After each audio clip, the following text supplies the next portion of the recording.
Long story short, I'm a drummer. I'm good, but never hit the big time. COVID forced me to dream big, so it's time to upskill.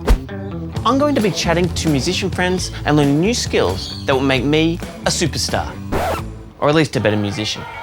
I'm Joff, that's my dad Noffa, that's Nora, that's a gnome wearing sunglasses staring at me. Always staring at me. You're in the garage of possibilities. This is Soundtrack to Our Lives.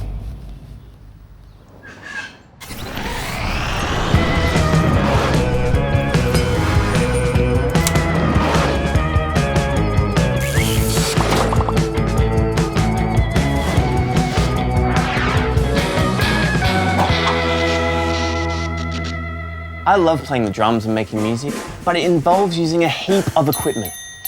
The worst thing is having to lug all that equipment around. The second worst thing is having to trick your bandmates into doing it for you.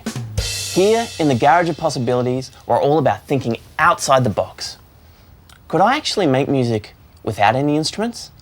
I know the perfect people to help me out. My dear friends, Tim and Maddie. Madeline, Flynn and Tim Humphrey are brilliant, world-renowned conceptual sound artists whose work focuses on the creation of unexpected situations for listening. They were my next-door neighbours for many years, they are mentors and really important people in my life. Hi, Tim and Maddie, welcome to the Garage of Possibilities. So good to be here, Joff. Nice to be here, Joff. Hey, so straight off the bat, what is a sound artist? Our practice puts sound at the centre of things, and that means just paying attention to listening and thinking about the implications of that, like of who's there, who's listening, how the sound is being made, many questions like that. You make music in response to sight and place and collaborate with artists all over the world. So what happens when the whole world shuts down and you can't get to those sites or places or collaborate with those artists? You can do things remotely. Having someone on the ground visiting the sites, being your eyes and especially ears in a place. So in terms of making work then, like where have your avatars taken you during this lockdown period? We've been to a very small town in Japan called Takeno, which is outside Kinosaki. We've been to 7 different places along the Belia in Perth, and we've also been to Tasmania, in lots of places around Tasmania. You've pretty much gone on a whole road trip without leaving your house. And now you're in the Garage of Possibilities. So we've known each other for a long time and you know that I'm a musician. Well, I'm very enthusiastic about making music, but what if you were locked down and you didn't have access to any instruments? Could you still make and create music? Absolutely, we just got to pay attention to where we are. We're in the kitchen. What's the action that I repeatedly do in the kitchen? I make a cup of tea. So we could do that. But how's that making music? it's like there's a little tune in every object. It's got a little way that you pour, it's got a lovely little sound. The kettle boiling, it's got a little sound. It's something which is quite personal and something that you know very well, but maybe you've never listened to it.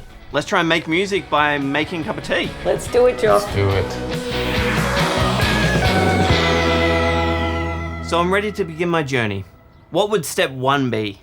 Step one's boiling the kettle, Joff. Boiling the kettle is a time-based act. It takes a certain amount of time to happen.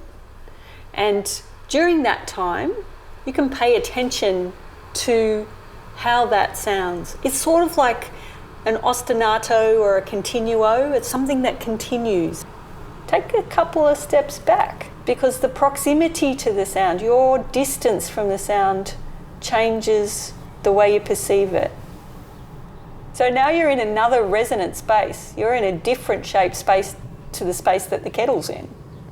I could really notice that shift in the sound from way back there to being right close to the kettle. That's great. Step two is assembling the objects, just placing them down in the way that you do every single day, and then considering how they sound.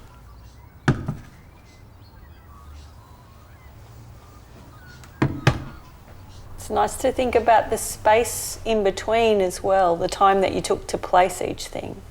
There's a sort of shape in that, isn't there? Like a shape of silence in between that. And now, as you put the water in, listen to the resonance. The teapot is the resonant vessel there. What did you notice, Joff? I feel like what I heard was the pitch of the water changing as I poured it in. Sound is all about vibration. You're changing the amount of air, you're changing the amount of vibration possibility within that space. So that's why the pitch is changing. So you could get a job playing the teapot now, Joff. So I've poured my tea. What would step 4 be? Wow, this is the best step, I reckon. You're waiting for the tea to brew. You get the chance to just listen. And you're not especially listening to the tea, you're listening to the world around the tea. You've made this little listening time. I love how you talk about making time, because I feel like I get easily distracted. But in this moment, I can really centre on this task while also placing myself in the world around me. I think you're getting very close to the essence of conceptual sound art, Joff. So I've waited for the tea to brew. What's the final step, step 5? You got to pour that tea and drink it.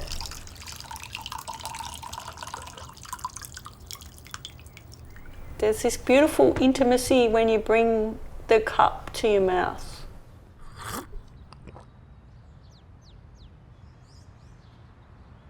A cup of tea will never be the same again. Bloody ripper. I can hear some birds too. They're the elements of music.